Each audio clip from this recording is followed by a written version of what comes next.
Hey there, fellow soil enthusiasts. It's your soil sensei back again, and today we're diving deep into something that's been breaking my gardening heart lately. After years of working with soil and helping gardeners troubleshoot their growing problems, I can tell you that 9 times out of 10, the culprit isn't what you're not adding to your soil. It's what you are adding that's driving these incredible soil engineers away from your garden paradise. Your earthworms aren't being dramatic or picky. They're actually sophisticated creatures with specific needs, and when we unknowingly add certain ingredients to our soil, we're essentially posting an eviction notice for our most valuable garden allies. Today, I'm going to share the most common soil additives that are silently sabotaging your worm population, and more importantly, what you can do about it. Let me start with the big one that catches even experienced gardeners off guard. Fresh, uncomposted manure might seem like the ultimate organic amendment, but it's actually one of the fastest ways to send your worms packing. I learned this lesson the hard way in my own garden about 5 years ago when I eagerly added fresh chicken manure to my prized tomato bed, only to find it completely worm-free within 2 weeks. Fresh manure creates 2 major problems that worms simply cannot tolerate. First, it generates excessive heat as it decomposes, and earthworms are incredibly temperature-sensitive creatures. They prefer soil temperatures between 55 and 75 degrees Fahrenheit, and fresh manure can spike soil temperatures well beyond their comfort zone. Second, and perhaps more critically, fresh manure dramatically alters soil pH, often making it too alkaline or acidic depending on the source.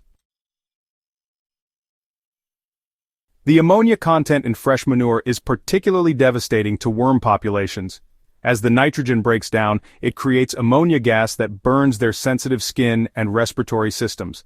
I've seen entire worm colonies migrate away from beds where gardeners applied fresh horse or chicken manure with the best intentions. Instead, always use well-composted manure that is aged for at least 6 months to a year. The composting process neutralizes the harmful compounds while preserving the beneficial nutrients your plants crave. Here's another one that surprises many organic gardeners. Wood ash from your fireplace might seem like a natural, sustainable addition to your soil, but it's actually a pH nightmare waiting to happen. Wood ash is extremely alkaline, with a pH often exceeding 10, and it acts fast to change your soil chemistry.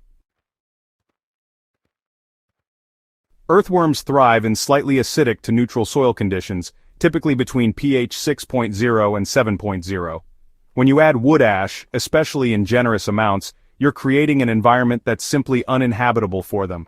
I've tested soil samples from gardens where well-meaning gardeners added wood ash liberally and found pH levels of 8.5 or higher levels that will send worms fleeing to more hospitable territory. The potassium content in wood ash, while beneficial for plants in moderation, can also create salt buildup in the soil. Worms are incredibly sensitive to salinity changes, and even modest salt concentrations can dehydrate them and damage their delicate skin. If you want to use wood ash, do so sparingly and always test your soil pH first. A light dusting once or twice a year is plenty, and always follow up with organic matter that will help buffer the pH change. This one hits close to home because I used to be guilty of it myself. Adding citrus peels and scraps directly to your garden bed seems like perfect composting practice, right? Unfortunately, citrus materials contain compounds called limonene and other citric oils that are natural pesticides, and they don't discriminate between harmful pests and beneficial earthworms. These citrus oils can, irritate worm skin and disrupt their natural feeding patterns. Even worse, fresh citrus materials tend to be highly acidic, which can create pH fluctuations that really stress worm populations. The key here is proper composting. Citrus materials are fine to add to your compost pile where they can, over time, break down properly, with the oils dissipating and the pH neutralizing through the composting process. Just don't add them directly to your growing beds where worms are actively working. Even organic gardeners can fall into this trap without realizing it.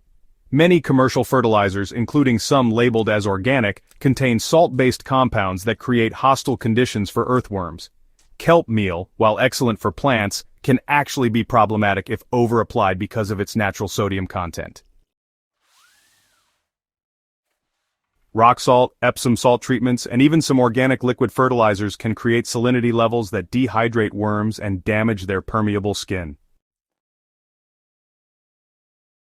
The solution isn't to avoid these amendments entirely, but to use them judiciously, and always follow recommended application rates. When in doubt, dilute liquid fertilizers more than recommended, and apply them less frequently rather than risk creating salt buildup. I know this one's going to hurt because coffee grounds seem like the perfect free organic amendment. Many of you have probably been saving your morning coffee grounds religiously, thinking you're doing your garden a favor. While coffee grounds can be beneficial when used correctly, applying them directly and frequently to your soil creates serious problems for worm populations. Fresh coffee grounds are quite acidic, and while earthworms can tolerate some acidity, large quantities of coffee grounds can create pH swings that stress them significantly. Additionally, coffee grounds contain caffeine residues that can be toxic to worms in concentrated amounts. Instead of applying coffee grounds directly, mix them into your compost pile where they'll contribute valuable nitrogen while the composting process neutralizes their acidity and breaks down harmful compounds. Now that we've covered what not to add, let's talk about creating the kind of environment where earthworms will not only stay, but actually invite their friends to join the party. The secret is maintaining stable, moderate conditions, and providing consistent organic matter that breaks down gradually. Focus on adding well-composted organic materials like aged compost leaf mold and composted manure. These amendments improve soil structure while providing the steady food source that worms love. Maintain consistent moisture levels without waterlogging and avoid dramatic changes to soil chemistry through excessive amendments.